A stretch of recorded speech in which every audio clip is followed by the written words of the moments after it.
Hi കൂട്ടുകാരെ, നമസ്കാരം. അപ്പോൾ ഇന്ന് ഞാൻ വന്നിരിക്കുന്നത് ഒരു പ്രൊഡക്റ്റ് പരിചയപ്പെടുത്താനാണ്. ഓക്കെ, നമ്മൾ വണ്ടികളൊക്കെ ഉള്ള ആൾക്കാർക്ക് അത്യാവശ്യം വേണ്ട ഒരു സാധനം. ഓക്കെ, വണ്ടിയിൽ വെച്ച് ഇത് ഷൂട്ട് ചെയ്യാനുള്ളൊരു സ്ഥലപരിമിതി ഉണ്ട്. അത് കാരണം ഞാൻ ഈ പ്രൊഡക്റ്റ് റൂമിലേക്ക് കൊണ്ടുപോയി അവിടുന്ന് അതിൻ്റെ ഒരു വീഡിയോ ചെയ്യാനാണ് ആഗ്രഹിക്കുന്നത്. ഓക്കെ, അപ്പോൾ നമുക്ക് നേരെ റൂമിലേക്ക് പോവാം. ഓക്കെ, ഹലോ ഗൈസ്, അപ്പോൾ ഞാനിത് റൂമിൽ എത്തിച്ചിട്ടുണ്ട്. നമുക്കിതൊന്ന് തുറന്നു നോക്കാം. ഓക്കെ, ഇത് കാറ്റടിക്കുന്നതിനുള്ള സാധനങ്ങളാണ്. ടയറ്, ബലൂണ്, സൈക്കിൾ ഇങ്ങനെയുള്ള സാധനങ്ങൾക്ക്, ട്യൂബ്, ബോൾ ഇതൊക്കെ ഉപയോഗിക്കാൻ വേണ്ടിയിട്ടാണ്. ഓക്കെ, പിന്നെ ഇതിൽ വരുന്നത് ഇതുണ്ടോ, ജമ്പർ, കാർ ജമ്പർ. ഓക്കെ, നോക്കാം, ഓരോന്നോരോന്നായി നോക്കാം. ഇത് കാറിൻ്റെ ഇൻഫെക്റ്റർ, കാറ്റ് നിറയ്ക്കാനുള്ള സംഭവമാണ്.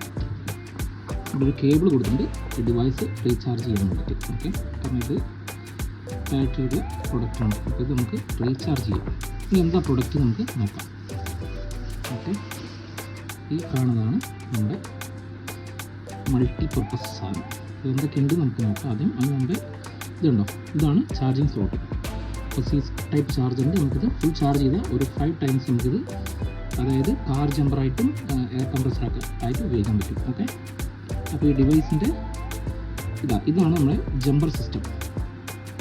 ഇവിടെ പ്രത്യേക ഒരു കട്ടിങ്, ഒരു സൈഡിൽ ഒരു സ്ക്വയർ ടൈപ്പ് കൊടുക്കുന്നുണ്ട്. അപ്പോൾ ഇത് ഇടാൻ വേണ്ടി എളുപ്പമാകും. ആ സ്ക്വയർ ടൈപ്പിലേക്ക് ഈ സ്ക്വയർ കയറി കഴിഞ്ഞാൽ കണ്ടോ, ഇതുപോലെ റെഡിയായി. ഇനി ഇത് ബാറ്ററിയിലേക്ക് കണക്ട് ചെയ്യുന്നു.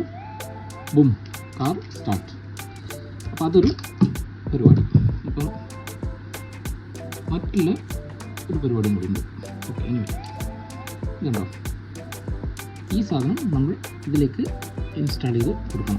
ത്രെഡ് ടൈപ്പാണ്, ഈസിയാണ് കേട്ടോ. സംഭവം സെറ്റ്. അപ്പോൾ ഇതിങ്ങനെ ചെയ്ത് കഴിഞ്ഞാൽ നമുക്ക് ഇതുണ്ടോ ഓണാക്കിയിട്ട് ഇതിൽ ഏതൊക്കെ വേണ്ട, കാറ്, ബൈക്ക്, സ്കൂട്ടർ, ബോൾ, അങ്ങനെ എന്ത് വേണമെങ്കിൽ ഇതിലേക്ക് അതിനനുസരിച്ച് നമുക്ക് ഇതിലേക്ക് എത്ര PSI ആണ് വേണ്ടത് അത് അഡ്ജസ്റ്റ് ചെയ്തതിന് ശേഷം കാറ്റ് നിറയ്ക്കാവുന്നതാണ്. ഓക്കെ, അപ്പോൾ അതങ്ങനെ ഒരു ഫങ്ഷൻ. പിന്നെ ഇതിൽ വരുന്നത് പറഞ്ഞാൽ തേർഡ് കണ്ടോ, നല്ലൊരു ടോർച്ചായിട്ട് ഈ സാധനം ഉപയോഗിക്കാം. നല്ല അടിപൊളി ടോർച്ച്. പിന്നെ അതുകൂടാണ്ട് ആ ടോർച്ചിൽ തന്നെ വേറൊരു ഓപ്ഷൻ കൂടി ഉണ്ട്. ഇതുണ്ടോ, ചുമന്നത് കത്തിക്കുക, അതുപോലെ ഇതും ആക്കാം. ഇത് വണ്ടിയൊക്കെ കുടുങ്ങി കിടക്കുകയാണെങ്കിൽ ഇത് മേലെ വെച്ച് കഴിഞ്ഞാൽ ദൂരെ നിന്ന് ആൾക്കാർക്ക് കണ്ടാൽ ശ്രദ്ധിക്കപ്പെടും. അപ്പം ഓഫ് റോഡ് പോകുന്ന ആൾക്കാർക്ക്, ലോങ് ഡ്രൈവൊക്കെ പോകുന്ന ആൾക്കാർക്ക് റെക്കമെൻഡ് ചെയ്യാൻ പറ്റുന്ന ഒരു ഡിവൈസാണ്. സംഭവം നല്ല ഹെവിയാണ്, നല്ല ക്വാളിറ്റി ഉണ്ട് കേട്ടോ. ഞാൻ ഓൾറെഡി 2-3 പ്രാവശ്യം ഉപയോഗിച്ചിരിക്കുന്നു സാധനം. അപ്പോൾ നല്ല ക്വാളിറ്റിയാണ്. അപ്പോൾ നമ്മളെ വണ്ടിയിൽ ഇത് ഒരെണ്ണം ഉണ്ടെന്നുണ്ടെങ്കിൽ നമ്മളിപ്പോൾ രാത്രിയിൽ പോകുന്ന ആൾക്കാർക്ക്, അത് ദൂരം പോകുന്ന ആൾക്കാർക്കൊക്കെ ഇതൊരു സഹായമാവും. അപ്പം ഇതാണ് ഗൈസ് ആ പ്രൊഡക്റ്റ്. ഓക്കെ, അടുത്തൊരു ഇൻഫോർമേറ്റീവ് വീഡിയോ ആയിട്ട് കാണുന്നത് വരെ താങ്ക് യു.